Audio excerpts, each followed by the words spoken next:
Hello, everybody, and welcome to Virtual Trek Con with Cirroc Lofton. Hello, hello. This is the pitch panel, or the writers pitching panel. These are all people that have pitched to Star Trek very many times unsuccessfully, like everybody else, and oftentimes successfully. And we are joined with Mr. Ethan Calk, Toni Marberry, Mr. Jack Trevino, Steve Fratt, and Mr. Marc Zicree. My name's Ryan T. Husk. How's everybody doing? Good. Awesome. Great. Doing great. Thank you. So I've got a real question right off the bat. let's do it, because this is going to be a fun one. Let's do it. When is the last time, because I think writing is a personal thing, when is the last time you've gotten together with a group of other writers? Oh. Probably not this year. Not this year, no. Not this year.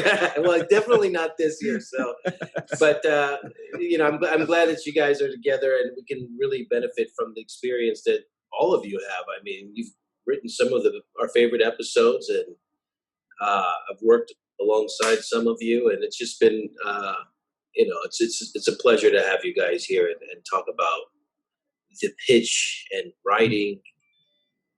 Even the methodology and how you guys arrive at your thoughts and your creative ideas.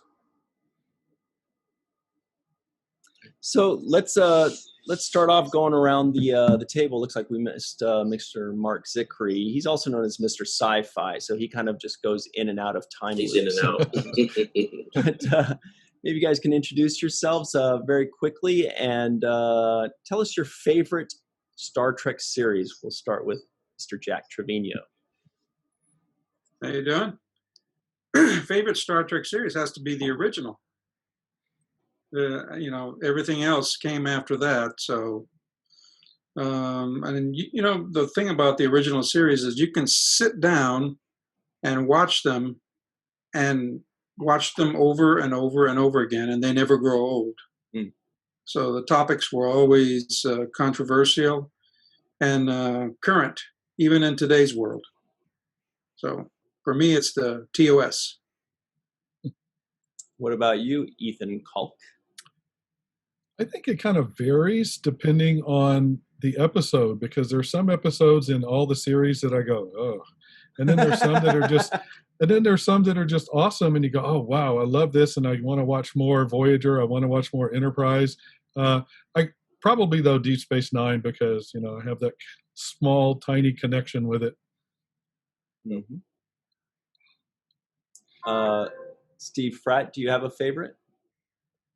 Well, actually, I'm gonna echo what JT had just said, and you got to go with the original. I mean, how do you not?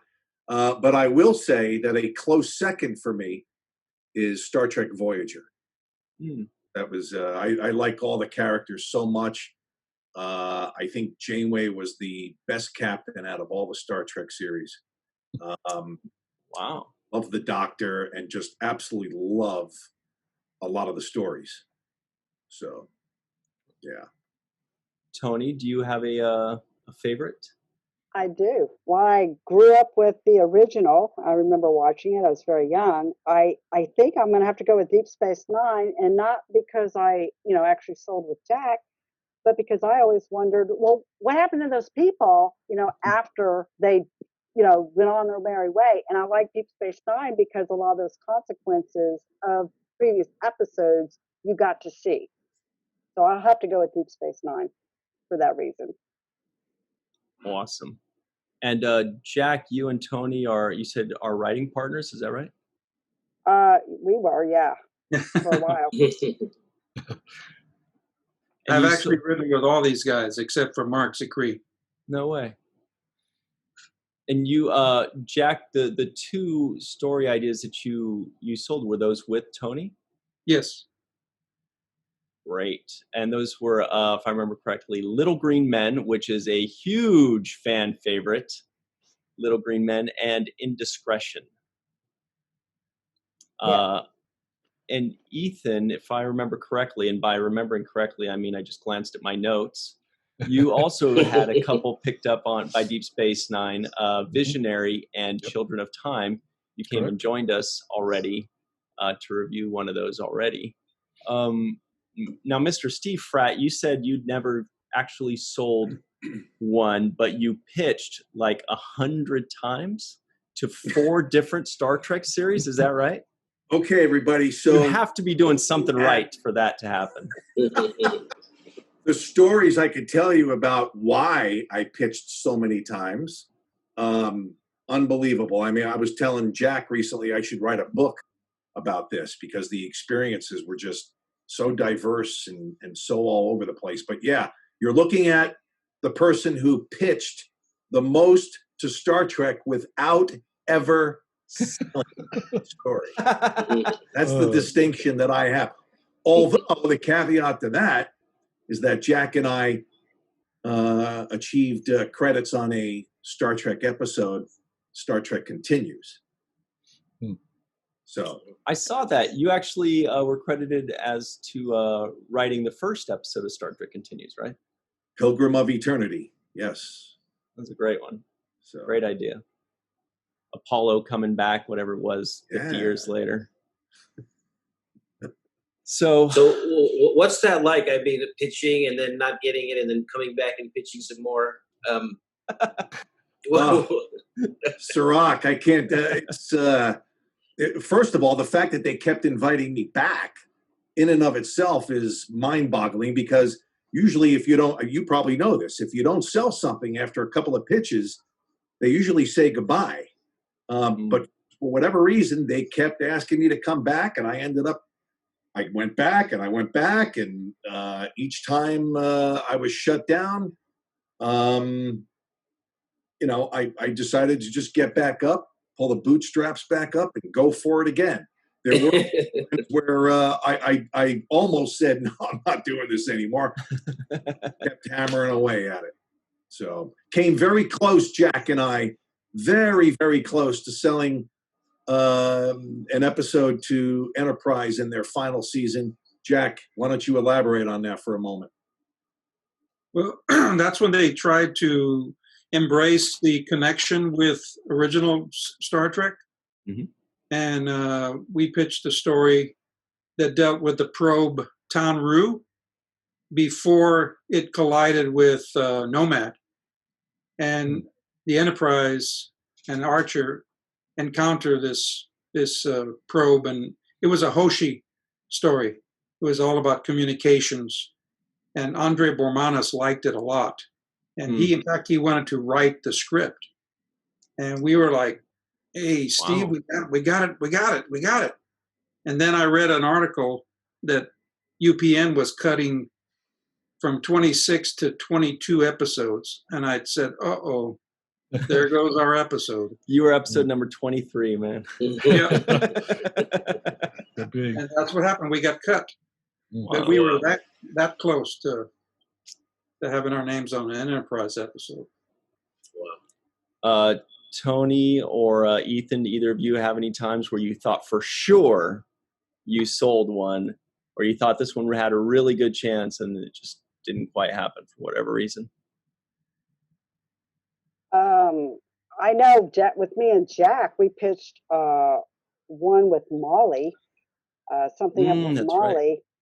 And what was it, Brian, Jack, that liked it, but they ended up going with Ira Steven Bear's version, and we were just really bummed about that one because we really thought that had really good potential, and I think we kind of pitched as a two-parter, and something where a lot of stuff's wrapped up, and something's going to happen to the character, and then they'll be fine. This one, she wasn't fine. So we thought that might be the hook that grabbed them, but no, it didn't go. Actually, Jack told me a little bit about this ahead of time. Can you guys tell us about the story a little bit? Because I think Cirroc might be a little interested in hearing. Oh, my God, you're right. Jake was a crucial part of that. Right. Thank you. Yeah, we pitched a story kind of where, Miles always is leaving tools out, and Keiko's always kind of like, hey, you work with dangerous stuff. Well, one of her things does something to Molly and causes her to age. And so Keiko feels guilty and wants her to be fixed back to her little girl. But while she's a young adult, she kind of skips over childhood. Well, her and Jake kind of bond where she actually kind of falls in love with Jake, and the whole episode they're trying to fix her and they don't. And so, Jake and her kind of have a relationship, and later on down the line, we hope that at some point, they get through Jake saying, she needs childhood, she needs to grow and everything, because, she's saying, I love you, Jake. But later on, when they find a way to bring her back, the very end of the show is a little Molly going, I love you, Jake. But it's like with a different connotation because she's back to a child.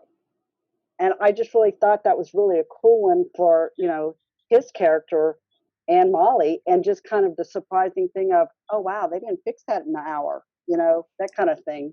But that wasn't the direction they went in. But I mean, for me, they could have left her as an adult or bring her back, as a child at the very end, like they had, kind of written or pitched. Yeah, because the relationships, the dynamics of everybody changed. So Miles O'Brien was, Jake would babysit Molly all the time, but now he was the father that was looking after his daughter. And so, and the same with Keiko, but Miles, took it, a little bit harder. Right. Wow. Cirroc, actually, that's really close to an idea I pitched them about Jadzia Dax getting 10 years younger and dating you. Wow. Wow, Jake's a ladies' man. I love these episodes. I mean, these are great. Anybody have an episode with the attendant dating? I knew you were going to say that.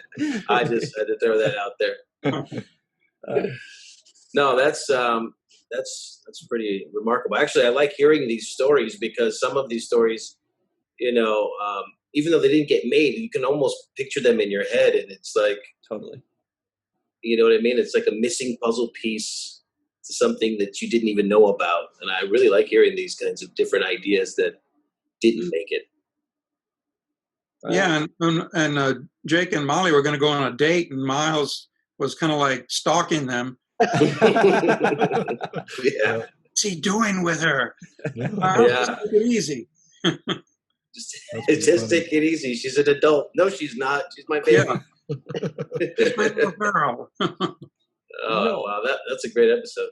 A lot of times when we hear stuff like this, it's absolutely like it could have happened. Just because they didn't have enough episodes in the season or just because they didn't finance it, it's absolutely something that could have happened. For all we know, that did happen in between episode 16 and 17, for example. And I wanted to ask you, Steve, was there specifically one or two episodes that you still kind of in your mind, you say, no, I don't care what they say, that happened, that was too perfect? You mean episodes that they made or stuff that I had pitched? Stuff that you'd pitched. Oh. Out of the 300 or whatever. Oh, yeah, I mean, where do I begin? I will say that what I actually wrote a spec script for DS9. So it wasn't part of the normal pitching process that I went through. It was a spec script that I spent a lot of time on, wrote, sent it in, I think in the towards the end of the first season. And it was a great story about Miles O'Brien. And at the time, I don't know if any of you remember the timeline on this, but at the time, it seemed as if a popular story was organ transplants and people receiving an organ transplant from somebody else, somebody who died perhaps in a car accident. And the person who received the organ was actually starting to take on and sense some of the elements of the person they got the organ from. Yeah. So I pitched a story that dealt with something along those lines, and it revolved around O'Brien, and it was I thought a very good story. I thought they were going to buy it, but never happened. Wow. Marc Zicree's back, and we hear you and see you great. Your internet's working. So I'm doing. Mark Yes. wrote, he pitched and got picked up 2 really cool episodes. One was Far Beyond the Stars of Deep Space Nine that everybody knows and loves. Yes. Also one for Next Generation that I still think is totally underrated, which was First Contact, where Riker's a Malkorian and has like all these different organs than the actual Malkorians. Yes. Mark, did you pitch a lot of times, or did you just happen to hit 2 home runs out of 2 swings? No, and what happened was I pitched many times, and there, I would always, the producer would always want to buy 1 or 2 of the pitches, and they would be fired before they could. And this happened over and over. It happened with David Gerald. It happened with, I mean, like 4 or 5 times. And were they fired because they took your ideas? I don't think it was cause and effect, but I can't say for sure. That's a great episode. But, I mean, it was Tracy Torme was another one of them, and on and on. So, and I actually had one of the weirder pitching experiences I had ever had in my career, because by the time I was pitching to Star Trek, I'd already sold dozens of scripts and many, many shows, and so I was an old hand. And the weirdest one was, it was Bob, God, what was his name? He had been on the original show, and then he became a producer on Next Gen early on, I think Robert Justman. And he really liked me, and he really liked my pitches, but for various reasons, none of them could be done. And so he started saying, well, how about this one? And he started working up, he took a thread of one of my ideas, and he started building it up, and I was put in a very interesting position, because I probably would have gone a different direction. But I realized that beat for beat, what he was pitching back to me, which he would have bought from me, and I would have had an assignment, was Requiem for Methuselah, which was an original Star Trek episode about an immortal guy. And I just was, as he was telling me this, very enthusiastically, and I was, it was a definite sale. I decided to be ethical and say, well, I'm sorry, Bob, but that's actually an episode that was done on Star Trek. And so I talked myself out of the sale. I think if I could go back in time, I would have changed that equation and just said, sounds great, let's do it. And so then I went in a number of times, and I would just generate a ton of. I'd work up, whenever I went in, I would set aside 2 weeks solid to work up the pitch, and I would generate about 100 ideas, and then I would boil it down to 5 completely structured beginning, middle, and end storylines, and then a paragraph for a number more, and then like thumbnails. And I just, but the challenge with Trek was you had to, at least as I viewed it, was that you had to come up with something they had never done before that had a profound meaning to it. And so that was great. It was a great challenge. And so, as you said, the 2 that I came up with were ones that Star Trek had never done before. One where a culture reaches, develops warp drive, and the prime directive goes off, and the Enterprise is sent to make first contact. And the other one was, of course, Far Beyond the Stars, which was where we went into the world of the science fiction writers of the 50s. And the latter was very much influenced by Theodore Sturgeon, who had been a mentor of mine, and Harlan Ellison, both of whom wrote during that era. And I really wanted to show that period. And it became, of course, a spectacular episode. But I generated, hundreds of storylines. And I recently came upon a thick manila folder, at least 200 pages, and it was all these ideas and outlines and all sorts of stuff that I'd come up with for all of the Star Trek series, from Next Gen all the way through, I think, Enterprise. And so on the recent Kickstarter campaign for Space Command, we actually had that as a perk, where you could get a copy of all that material, because it was Data stories and Riker stories and Picard stories and, everybody, Worf, you name it, the Lana Torres, And so it was very, so that would be a real, journey through my brain. And I was bound and determined to sell to Star Trek, because that was the show that made me want to be a writer in the first place. And so I just kept hitting that ball until something connected and flew out of the park. Right. But, really cool. That was quite a journey. But I got to know all of those writers extremely well. And it turned out that after I pitched to Next Gen, Michael Piller and I discovered that we were second cousins, which we hadn't known at the time. Wow. But my grandmother was Agnes Piller, and I had an Aunt Yoli Piller, and one time we were over at her house, and she said, yeah, Michael was just over here. I said, Michael Piller? She said, yeah, he's on Star Trek. It's like, oh, okay. So then he's on Star Trek. Have you heard of it? And Michael and I got together for lunch and had a very, very nice time. And we had talked, we talked ever since then. He died far too young, of course. Right. So, but he was certainly a visionary and really trained up all of those writers to be showrunners. They're all showrunners now.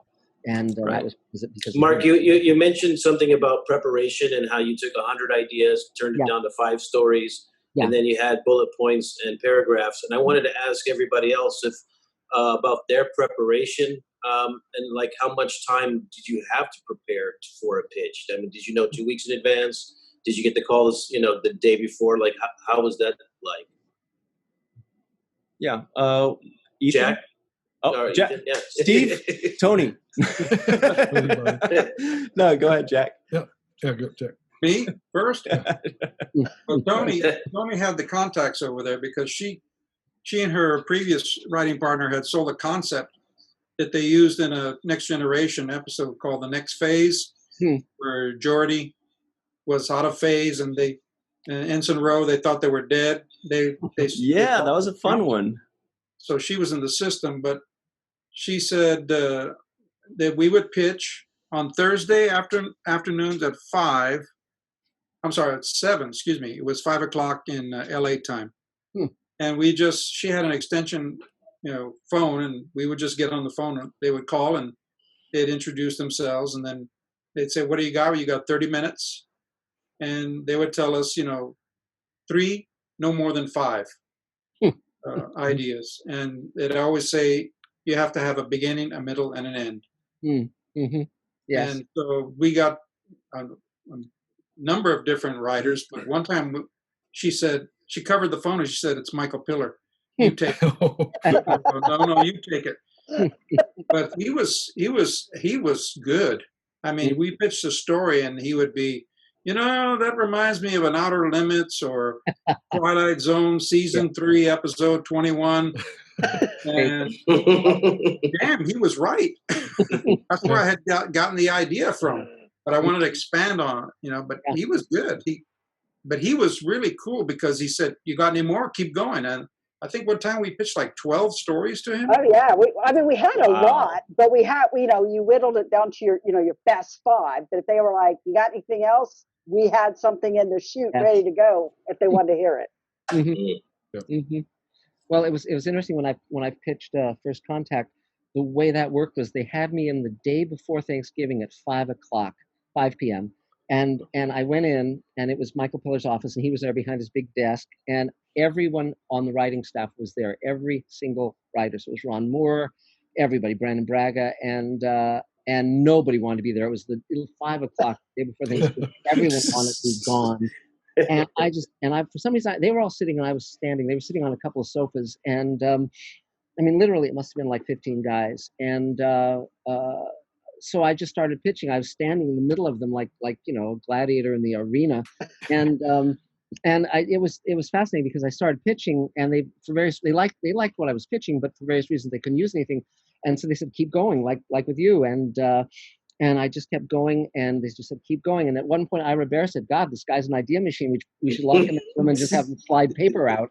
And finally, I got down to the one-liners. And I'd never pitched those in my life to any show before. But it was like I was going down my list from the fully worked out ones to the semi-worked out ones to the one-liners. And I just said, you've done stories with the Prime Directive where we were able to deal with other races like the Romulans and the Vulcans and the Klingons. And then you have the Prime Directive where you have all these races you can't reveal yourself to, but you've never done a story where the Prime Directive switches off and the Enterprise is sent to make first contact.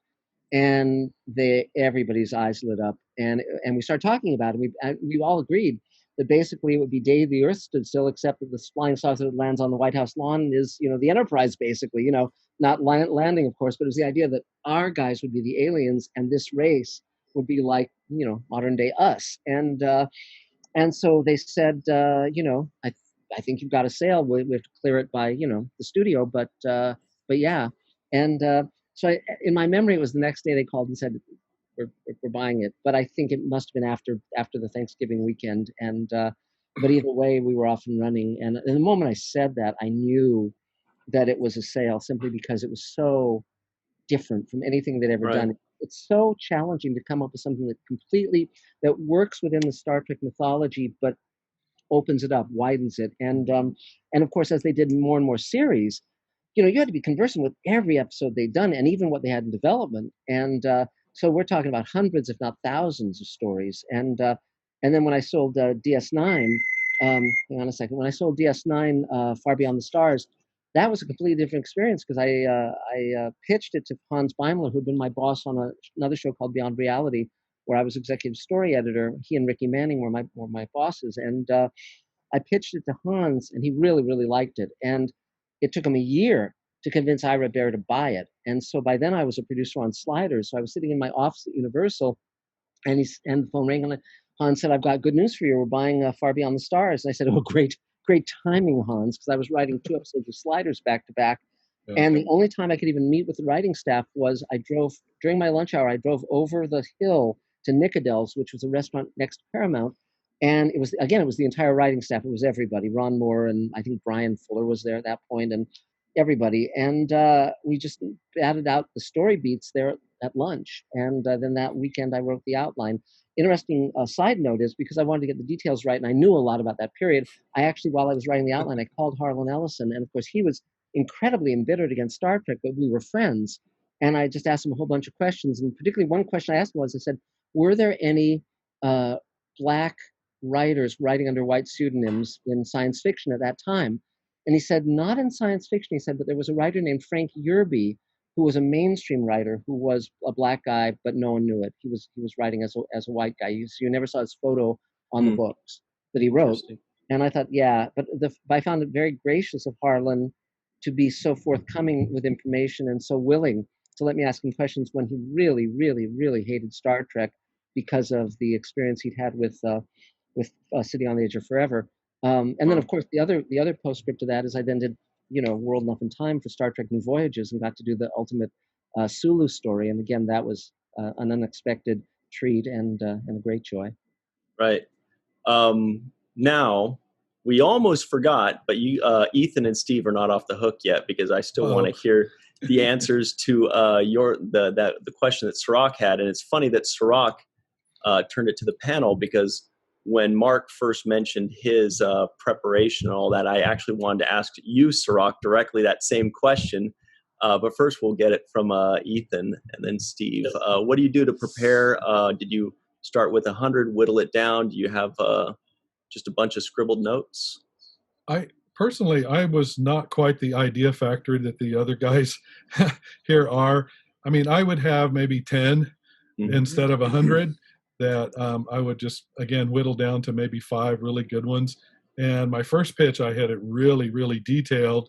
And then I walk into the office, he said, "Oh, just give me the quick beginning, middle, and end." So I had to really shift gears on that first try like that. But yeah, I mean, I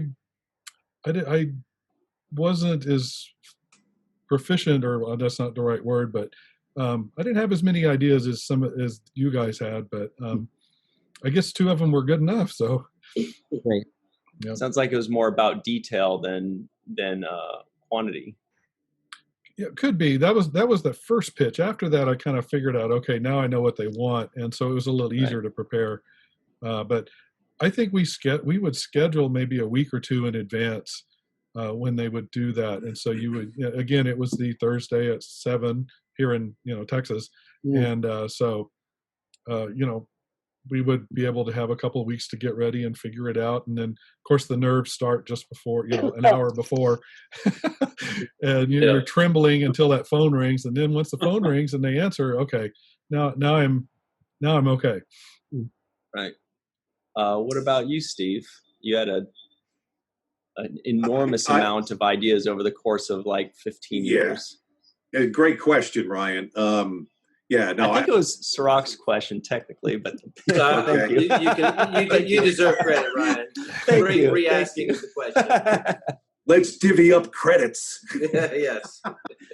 No, I mean, every Star Trek fan has ideas, right, for new stories. So, and I would just jot them down and see which ones would keep going, and then which ones stopped pretty quick, and then the ones that kept going are the ones that I developed. And I lived in LA for 7 years, so most of the time I went in and pitched directly and not over the phone.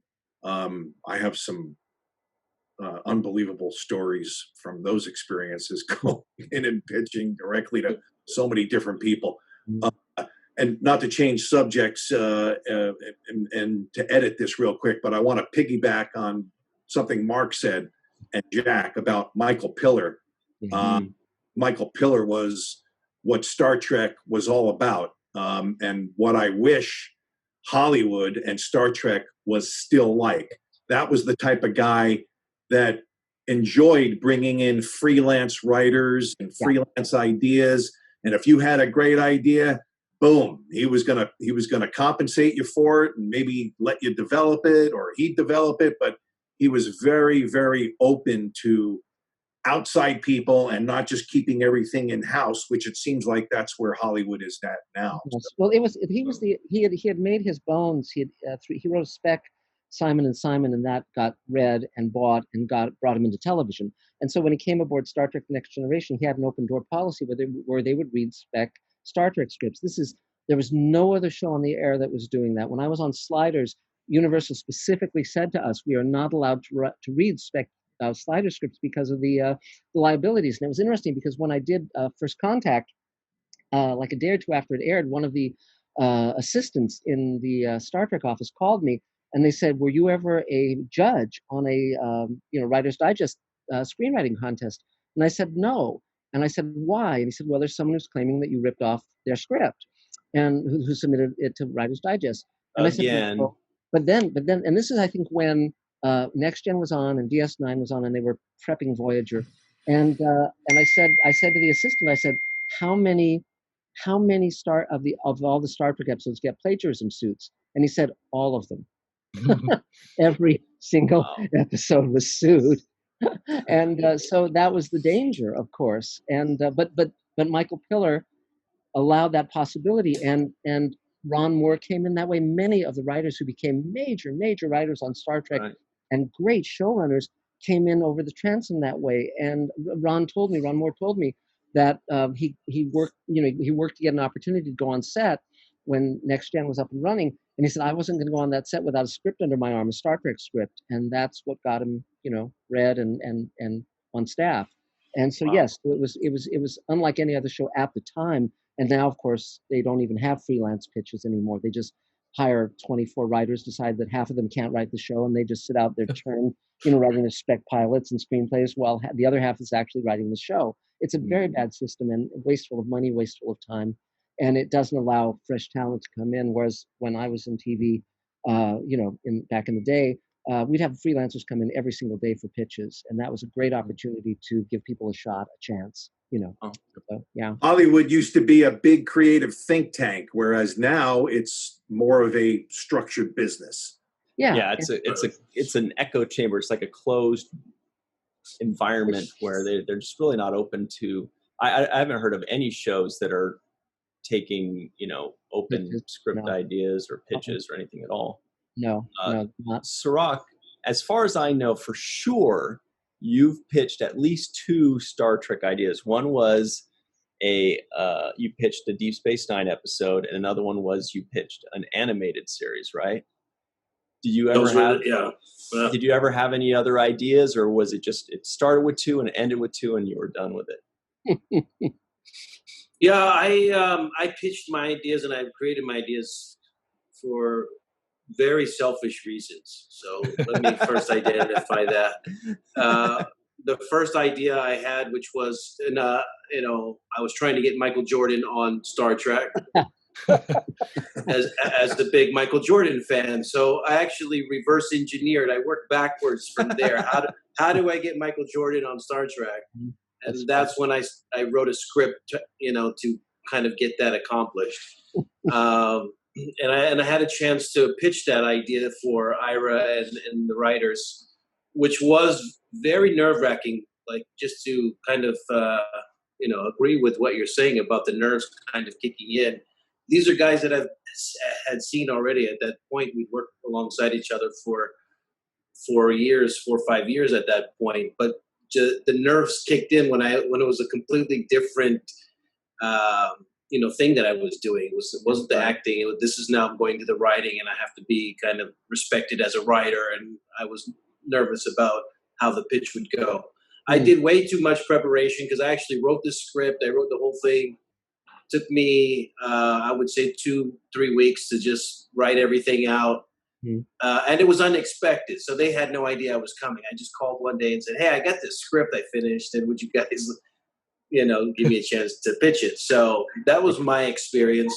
And it was all, like I said, very selfishly to get Michael Jordan on the set and have him in an episode, which was why they didn't pick it up for one reason. They said they couldn't afford to get Michael Jordan. So that was part of the reason why they turned it down. The other was what Mark was saying, that it had elements of it that were too much like other Star Trek episodes. And me not knowing all the Star Trek episodes, I didn't have the references to say, oh, yeah, you're right, or let me alter this because that's too similar to the second season of Next Generation or whatnot. So that was that. And the other thing was the animated series. And that wasn't so selfish. That was my good friend, my best friend growing up, who was a very good artist and animator. Actually turned out to work for the studios as an animator. But he wanted to reboot the Star Trek animated series. He was working with a Japanese animation company that wanted to also fund this idea. So I essentially had funding lined up. I had the artists lined up. And all we needed was, everything else. Everything else, right? Which was basically Star Trek's approval. And so we met with Rick. I actually didn't pitch that to the writers. I pitched that directly to Rick and said, hey, Rick, Hanna-Barbera and this company working together. Are you interested in bringing back the animated series?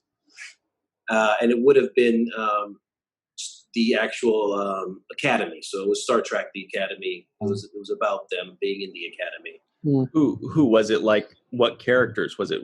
All new characters or some that we all new characters? Oh, cool. All new characters that he had drawn out, and we had whole sketches for made, and he knew a lot about Star Trek. My friend Damon knew more about Star Trek than I did, so he had all of this stuff really laid out. And but it didn't go anywhere. Rick wasn't interested at the time. They were actually dismantling the franchise at that time. So they were selling sets and, closing down sound stages. So it wasn't really the best time to be trying to do that. But, that's just how it went for me. But like I was telling you guys before we started rolling, I do have a tremendous amount of respect for the craft and the ability to come up with these ideas. And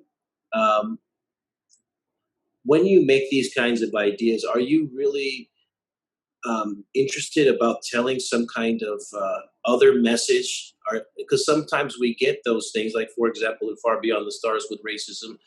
And are those other messages also the things that you want to tell, or is it more just the story takes you there and that's just kind of what happens? Well, my goal, I grew up, Star Trek, the original Star Trek debuted when I was 10.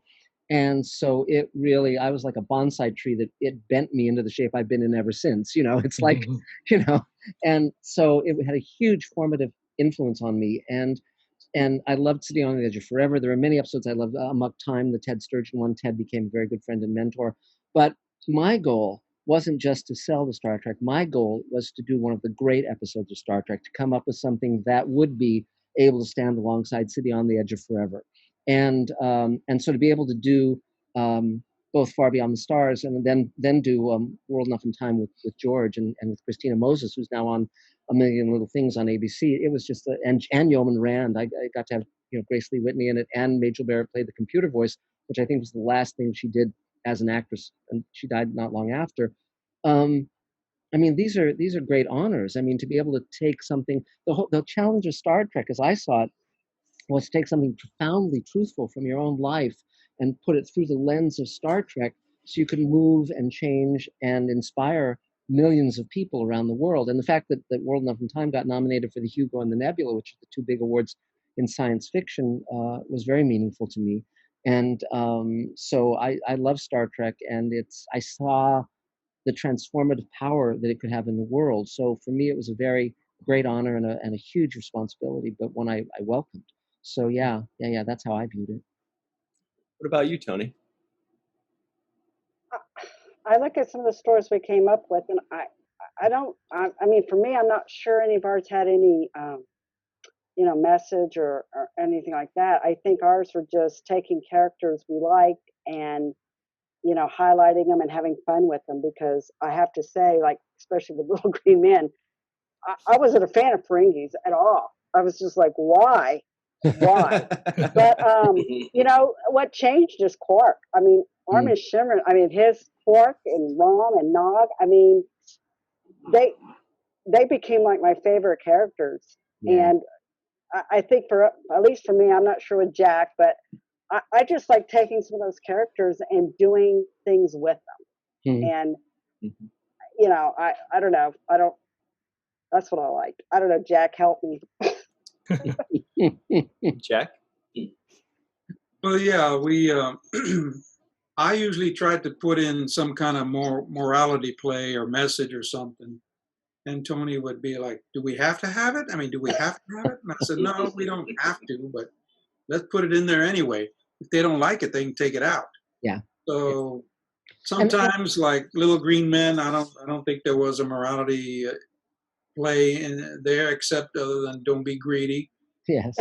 Right. Right, but it's great. We would concentrate on the supporting cast.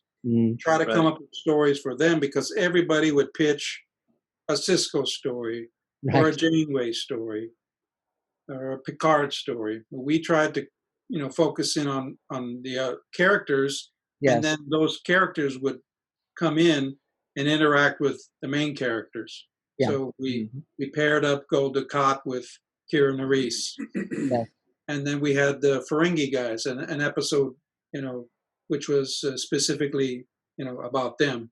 And this also works very well because from a production side, speaking as a producer, when you're shooting a season of a show, and on Star Trek it might have been 22, 26 in a year or whatever, it's a lot, and your actors get very tired. And so when you have an episode that allows some of the actors to take a few days off or a week off, that's a great opportunity, because again, it allows you to kind of get them rested, so that then if you do an episode that has a major role for like Cisco, like Far Beyond the Stars did, they're up to it because they've gotten the rest from the episode that had Armin and the Ferengi taking the brunt.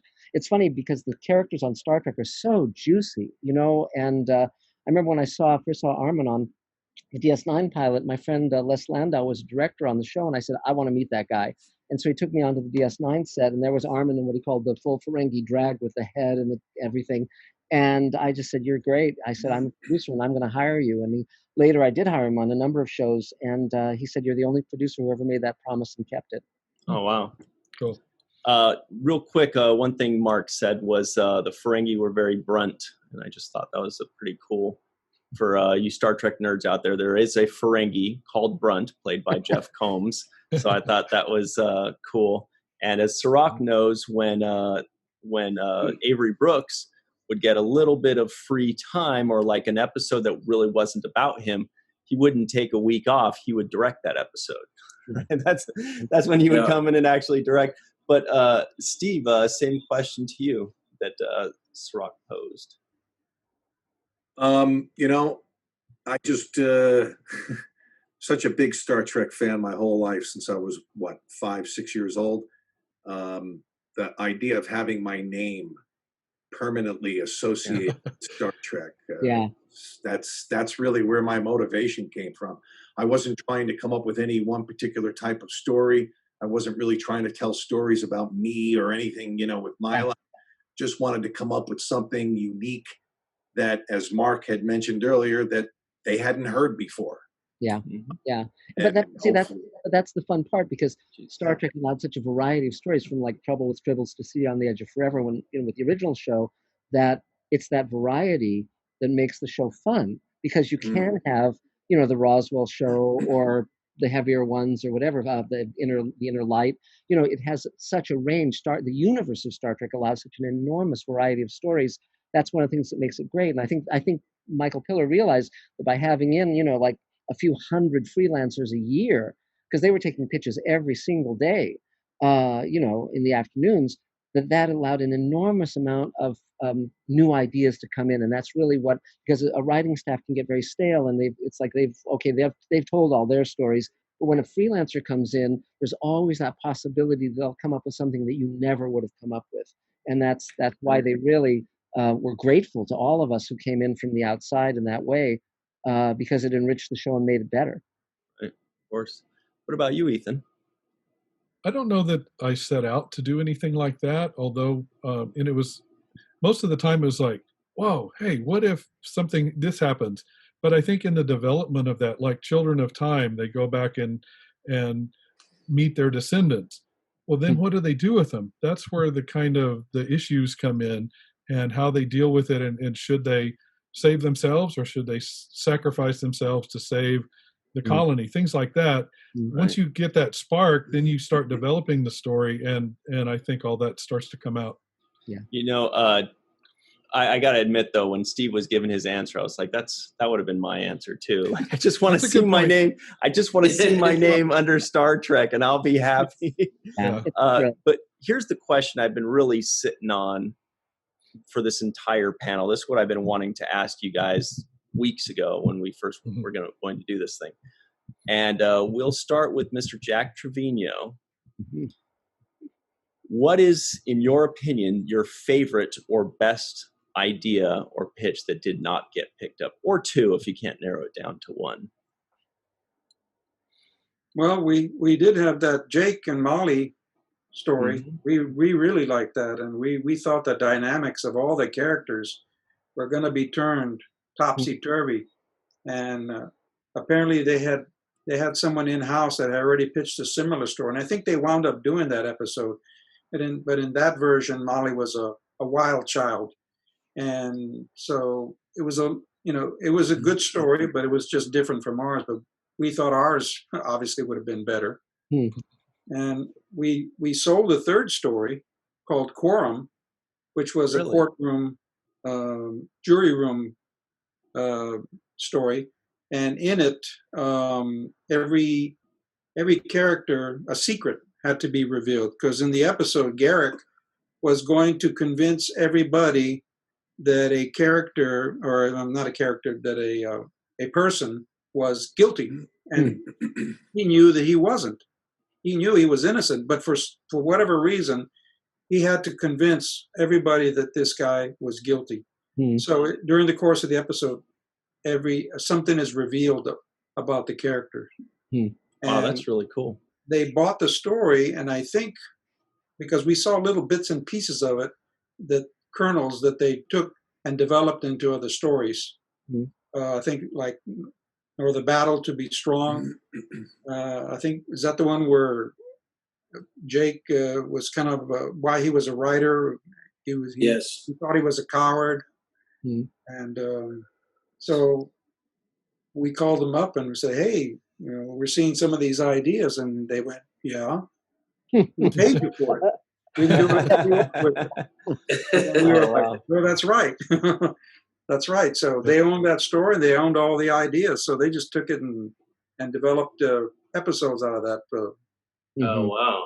Wow. They kind of chopped the episode up into different pieces and placed it in other episodes. Well, I think they took concepts from the episode, right, and developed them further. Yeah, that's really cool. If one were a writers guild member, one probably could have gone to the guild and said, "Hey, look, I sold a story that was going to be for one episode, and they've used it in 5. Let's discuss this." But but again, you don't want to piss into the stream. You don't want to muddy the waters, where you always want to have when they hear your name, you want them to all say, "Yeah, let's have him back in." So that's why you don't rock the boat. But yeah, right. Absolutely, that's great. Tony, was the one with Jake and Molly your favorite that was not picked up? There was that one, and there was one, and I guess actually this one has a moral. I can't remember if I pitched it with you, Jack, or my previous partner Donna, but it was about with Bashir, this entourage came in, and he had like younger versions that kind of resembled him. And it turns out that they were like his clones. And whenever something happened to them, because they were a big wig in their society, like if he lost an arm, you know, one of the clones would lose their arm because they would replace it with them. That was their whole purpose. And Bashir falls in love with one of them, and something happens where they need the organ that's going to kill her, or kill, you know, they need to kill her, and he won't do it.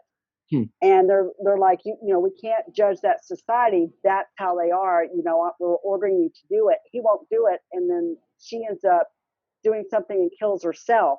Wow. So the organ can be transplanted, and he had to do it. But they considered that kind of dark. That's okay. We like dark. They're called The Quality of Mercy. Oh yeah. So it was Quality with of Mercy. you. Yeah. Wow. What about you, Ethan? What's your favorite or two that you just still to this day you wish it would have been picked up? I had one for Voyager that I pitched to Brandon Braga, and he liked it a lot. It never, I don't know, got past him or got past the group or whatever. But they found somewhere on a planet, they find this some kind of device, whether it's a pyramid or whatever, that has all these little facets to it. And you can download your memories to it. So you can replay memories and see things in your past and relive them the way they were.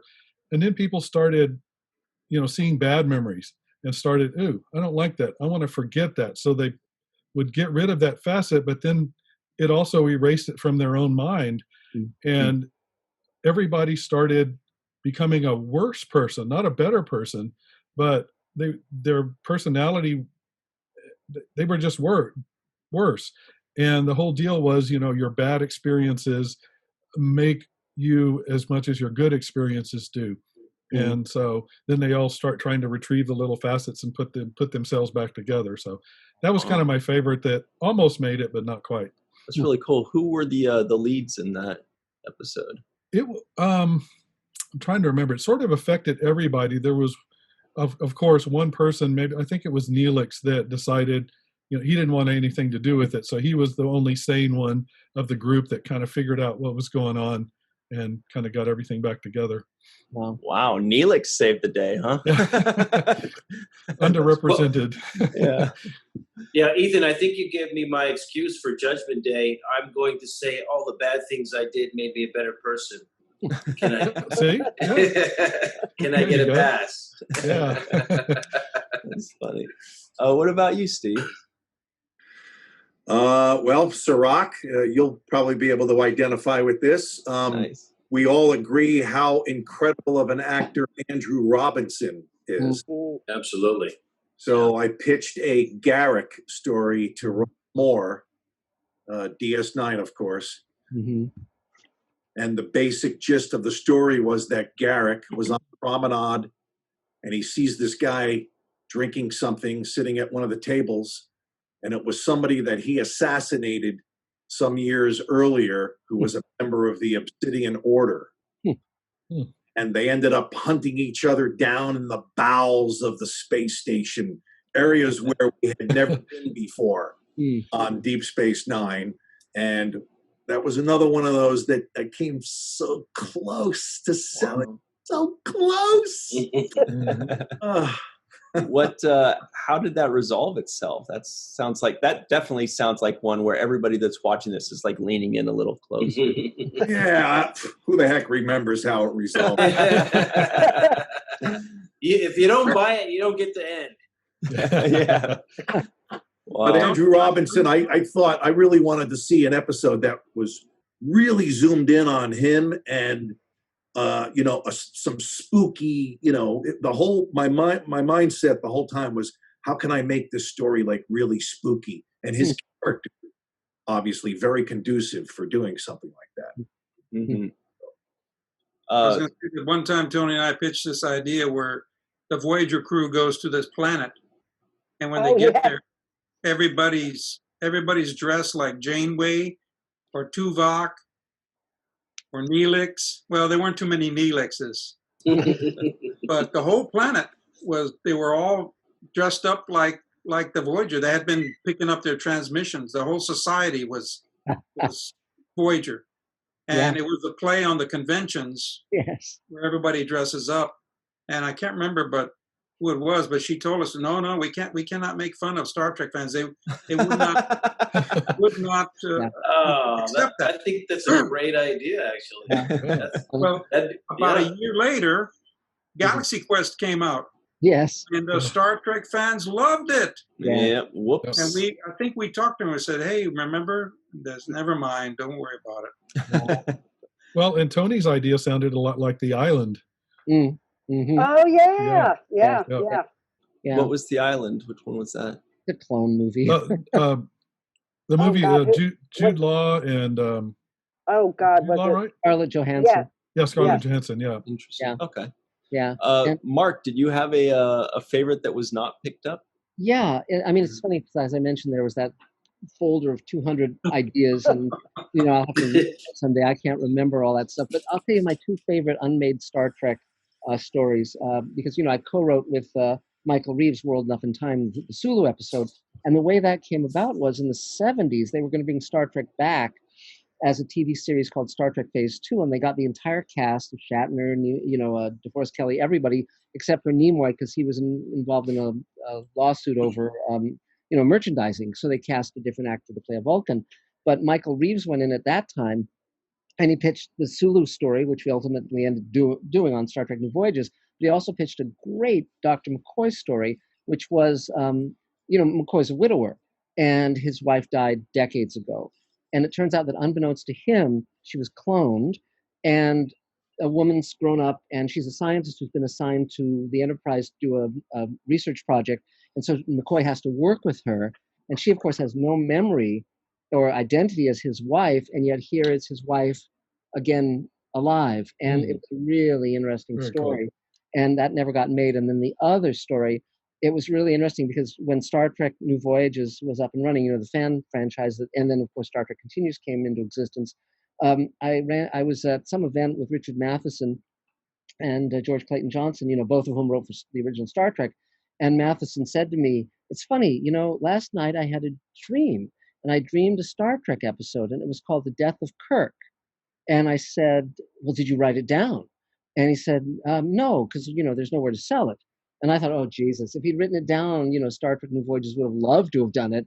And it would have been another Matheson Star Trek story because he did, The Enemy Within. And so that was one that got away. And I would love to know what that story was. It sounded really interesting. And of course, he was one of the great writers of all time. And then he wrote for Star Trek 7 Generations. Interesting. Well, no, I don't know. It's just because that's when Kirk died. That famous Brian Husk humor. Yeah, sorry about that. I'll keep that one to myself next time. But that did remind me, speaking of the fan productions, Ethan and Jack, you guys combined superpowers, to write initially Star Trek of Gods and Men and later Star Trek Renegades. Can you guys walk us through that process? And then Jack has also promised to share with us a Cirroc Lofton ear story that I'll let you kind of just move into that organically. Well, we were contacted by Jack Marshall, who was with New Voyages at the time, and said he had a producer that wanted to come up with a movie, a Star Trek movie, because I think it was the 40th anniversary was coming up pretty soon, and Paramount didn't really have any express an interest in doing something. So we came up with a whole bunch of ideas and stuff, and we go back and forth. And then Jack Marshall said, well, the producer didn't like it. And I said, well, I told Ethan, I'm going to call this guy, find out what was it? What's his damn problem? Yeah. So we called him up, Sky Conway, and he said, well, for one thing, you lied. You said you were script writers. And I said, no, we were story writers. We never lied. But he was testing us to see if we were going to, stand up, for ourselves. And we did. And so he said, I have this one idea that I want to do, and can you make it work? And so I think we put it together, in about 3 or 4 months? Yeah, something like that. And the reason the producer called, or the reason Jack Marshall called us is because we had written a script for New Voyages that I think at the time was just too big for them, but because they liked it, that's how we got connected with Sky through Jack. Wow. So then one day, so Cirroc's role was a half Vulcan, right? I believe he played Nichelle Nichols' character's son, right? Son. Mm-hmm. And then, all right, Jack. So I've led you to it. Can you tell us the story? They said Cirroc left the set and he took his ears with him. He said, "I'm gonna wear these ears and see if anybody notices." I think you went to a nightclub or something, because the next day we were asking you, and did they notice? Yeah, I got a lot of looks with those ears, and I actually still have those ears. I wrapped them up in some saran wrap, and you got to keep them moist. But I still, you looked good in those ears. Yeah, I really enjoyed that. I mean, that was a pleasure. That was just a real pleasure, especially getting a chance to work alongside Nichelle Nichols and being directed by Tim Russ. I mean, it was really just a magical moment, especially that day. I can remember, being in the house when we were filming that one scene, and it was just a warm feeling, just, being there, looking around, having an opportunity to work with the great Nichelle Nichols from such legendary status, it was an honor for me. And then Jack and Ethan, you guys went on with the same producer, Sky Conway, to write Star Trek Renegades, which is where I met the two of you when I worked on that crew. You guys want to walk us through that? Was that like Sky had an idea and he threw it at you guys, or you guys pitched the idea to him? How'd that come about? I think it was it was the last day. It was the last day of filming. Yeah, that's right. In Laurel Canyon Studio. Of Gods and Men? Said, I don't want this to end. I wish we could keep doing this. I'm having so much fun. He said, but I want to do a new series or a new project after this, still Star Trek. But he said, I want this thing to be completely different. So I walked away, and the setting it looked like a jail, this particular set. And I don't know why, I just thought of the Dirty Dozen meet Star Trek. Wow. So I thought, what if all these characters that they had to interact with were like the Dirty Dozen? They had to go on this mission where it's a suicide mission. Wow. And then I thought Chekhov could be the guy that organizes them. So that's how you would pull them in, and then we would have to, advance it into the next generation era. That's fun. Wow. That's great. Yeah, that was a great time. Ethan, did you have a favorite aspect or character of because you guys, there was Tim Russ, there was obviously Gary Graham and Walter Koenig and Adrian Wilkinson of Xena. I mean, it was just like Sean Young.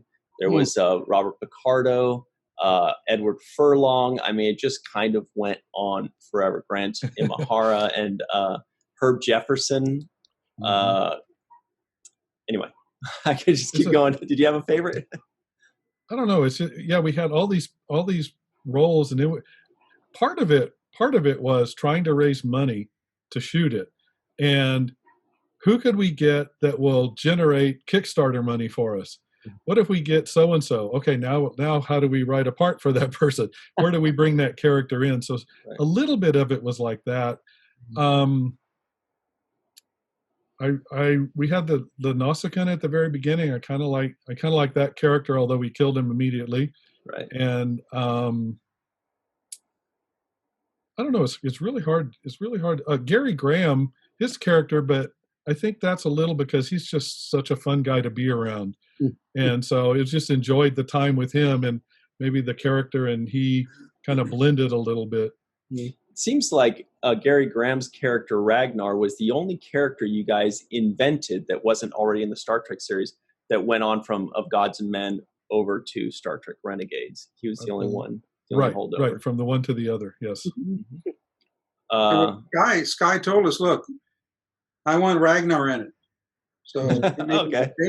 So he didn't age. He stayed the same. Well, here's a question I want to ask Steve, because I have a feeling he's got an answer for this, and I could be wrong. I bet Mark's got an answer for it too. Steve, did you ever have a Star Trek series idea?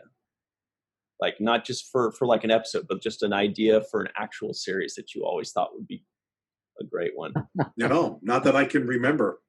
I may have, but nothing that I can remember. I was obviously so focused in on trying to sell a story, the series thing was, I think I maybe subconsciously knew the odds of like me, pitching a series. People who sell series obviously have a much more extensive background than I did. So it wasn't something that I was really pondering at all. Was one of the 4 series that you pitched to the most open to you? I'm sorry? Was one of the 4 series that you pitched to, did they seem more open than the others? Is there one? No. Wow. And there were some producers that I ended up pitching in multiple series. But no, I didn't. I think, my answer to that would be, the story that Jack and I almost sold to Enterprise. We had probably 4 or 5 meetings with Andre Bormanis regarding this story, and he was very excited about it. Cool. And that was a great experience. Working with Jack, as Ethan and Toni, I'm sure, can attest to, is a fantastic experience. He's very open-minded. He's nice and even-keeled. He's not in a lot of writers, I think, are up and down, and they get in their moods, and don't get that a lot with Jack Trevino. So that's a very nice thing. How much did I say I was going to give you to say that? Yeah, a couple of hundred.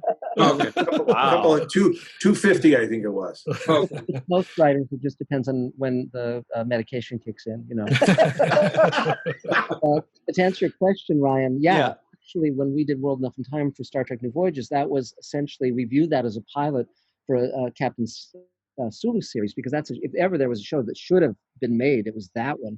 I mean, when the moment George was in Star Trek 6 and showed what he could do as a captain, what he could be as a captain, it was so obvious and so not utilized, because he was always one of my favorite actors, one of my favorite characters. We also got a hint of it on Voyager too. Of him as a captain, right? Yeah, but so what we did was, Michael Reeves and I, Michael's an Emmy winner, and he wrote for Next Gen, and he wrote for and he story edited Batman the Animated Series and produced Gargoyles.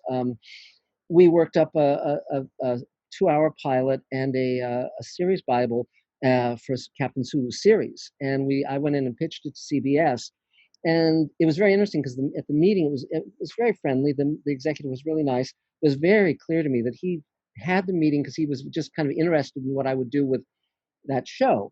And they had no interest in doing a Captain Sulu series. It was obvious that CBS/Paramount was never going to do that show.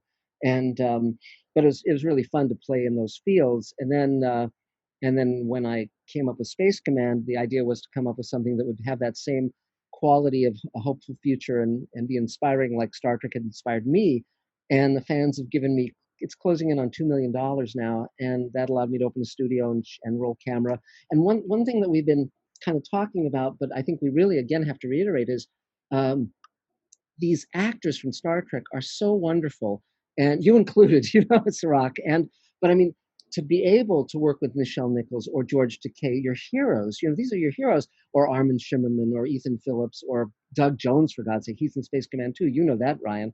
And these are phenomenal. I do. These are phenomenal actors, and they're often underutilized. I mean, when I first met Doug Jones, I said, look, I'm going to write something where we get to see your face, because he has such an amazing face, and it's always under prosthetics, and just again, it's such an honor. Robert Picardo, I mean, what a jewel, to work with. I mean, what fun. And so to be able, and again, when we were talking about how Hollywood's changed, when you mentioned that, Steve, it has changed.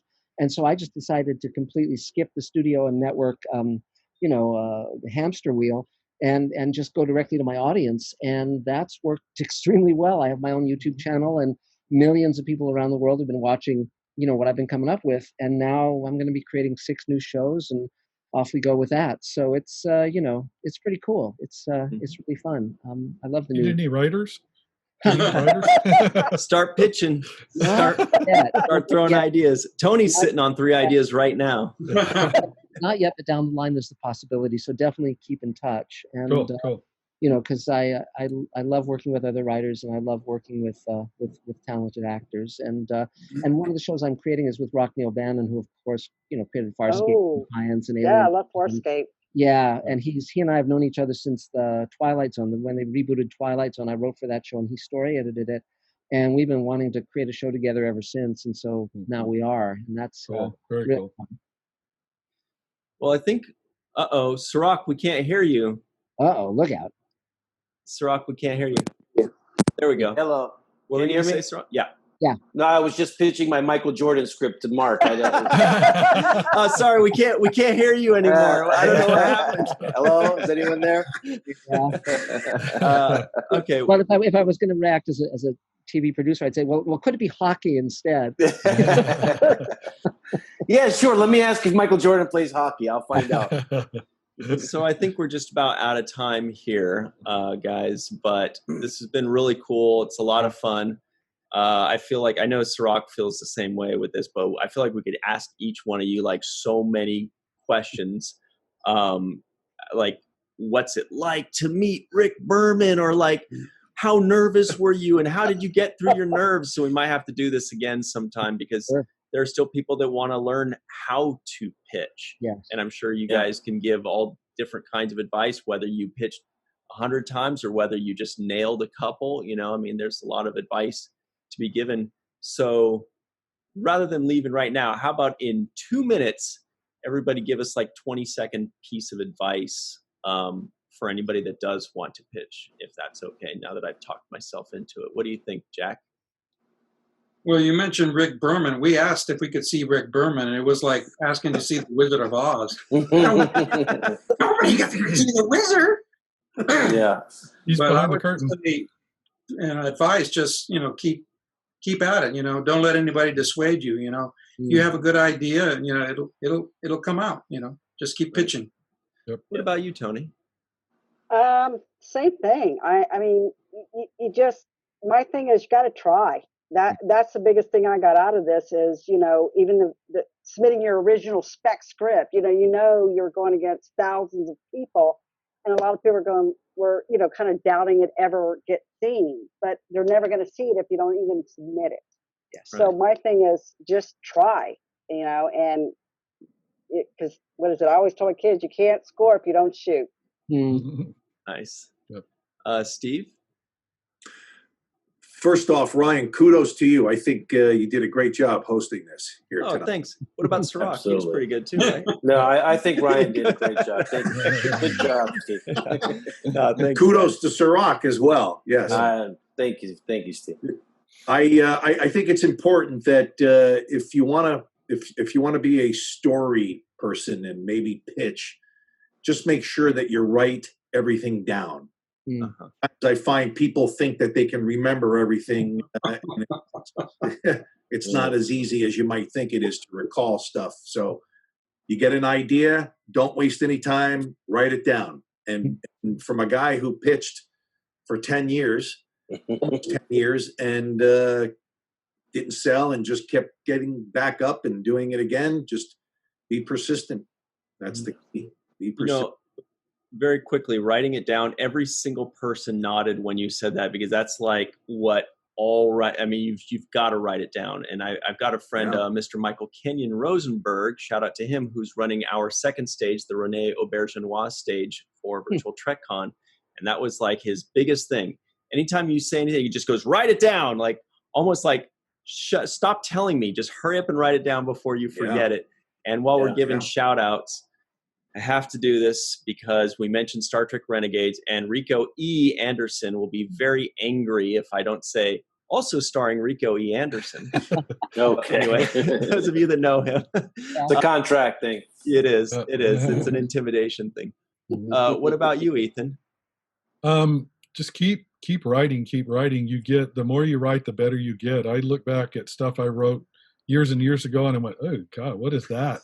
And it's like, I thought it was great at the time. So I think you just get better, the more you write, and just again, like everybody else said, keep at it. Right. And we've had some great conversations with you, Ethan, by the way, on our show. So Thank you. you've a lot of people really enjoyed your time with us. They've got a lot cool. of great comments about it. Thank you. Sure. Now, Mark, one piece of advice that's very similar to write it down is what you have on your computer right there that says, don't think, do, if I remember correctly. That's right. And that was from Ray Bradbury. That was the sign he had over his typewriter. And he was a dear friend and mentor. And the whole idea is don't overthink things. Just, go. His motto of writing was vomit, then mop. So I agree with. But a bucket and a mop, right, Cirroc?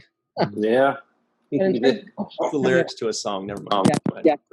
In terms of coming up with stories and pitching and selling and all of that, first of all, years ago I started an animation, and someone once asked me if I wrote for the children in the audience, and I said no, I write for the child and myself. And so I'm always coming up with stuff that entertains me. If it entertains me, I trust that it will entertain my audience. And so never pitch anything that you don't. Never pitch from cynicism. Always pitch from enthusiasm, from joy, from like what would I love to see on the air? What would be so cool? And it can be a completely crazy story, like, the Fergie crashed in Roswell, which is wonderful. I mean, again, it's like whatever works. And then the other thing is the other thing I wanted to say is, and we all feel this, of course. I knew, like for instance, when I sold World Enough in Time. No, I'm sorry, the Far Beyond the Stars. And I had that lunch at Nick Adele's with the entire writing staff. This is before it was even written. And we all knew it was going to be one of the great Star Trek episodes. We just knew.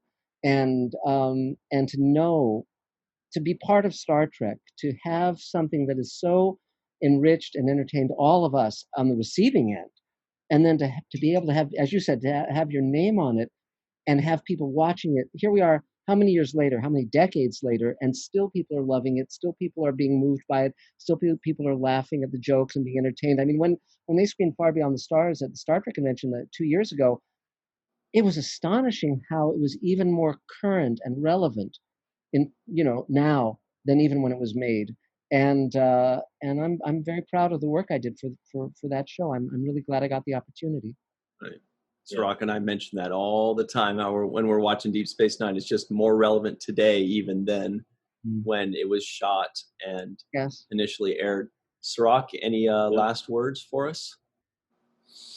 Well, I'm not a successful writer, but I played one on television. That's true. So I just want to echo you guys' sentiment. And I think that, those kinds of being persistent and staying focused on your craft can really apply to almost any career that you choose. But writing things down and being clear about your ideas is really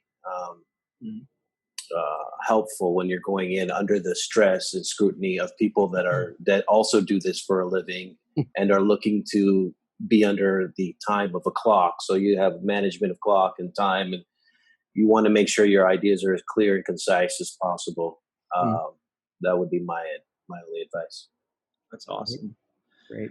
Well, we've reached the end of the road, boys to men. We do want to say thank you very much to Mr. Jack Trevino, Ethan Calk, Steve Fratt. Either way. Toni Marberry, Mr. Marc Zicree. Thank you so much, guys. I know that we're getting dangerously close to Jack and Tony's episode, so maybe we'll be seeing you shortly on the Deep Space Nine show. 25th anniversary. Good. Yeah. Wow. Yeah. Already. Wow, yeah. Little green Great. man. Well, thank you all very much. And for everybody else at home, I guess we'll see you on the next one. Great. Thank you. Thank you. Thank you. Yes.